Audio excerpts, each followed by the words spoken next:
7 times ako nag-attempt and then 7 companies yung nag-decline sa akin due to my accent. Tapos parang wala talaga. Kasi diba?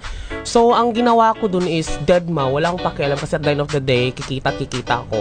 Diba? At mayroon talaga magtitiwala pa rin sa'yo. Oo naman. Kasi 7, di ba yung iba, twice, Nadi-discourage give up na. So ako talaga, sabi ko, hindi. Kailangan ko itong ituloy.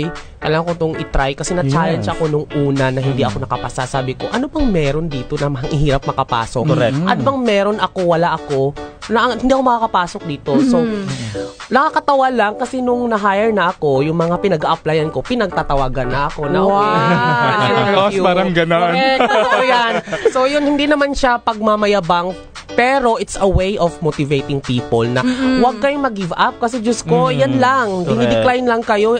You have to think it this way. That's 7 out of how many call centers, di ba? How many call center companies? Ang dami. At is be positive. Yes. Correct. At saka dito sa Metro Manila, kung mapapansin mo, parang 7-Eleven na lang ang call center ngayon. No? Parang bawat 1 kilometer may call center agad. Yes. Kahit mga malls, may call center. Palengke, may mga call center. Ang doon. MRT, May meron nang nagbibigay ng mga Yun nga. headhunter. Oh, diba?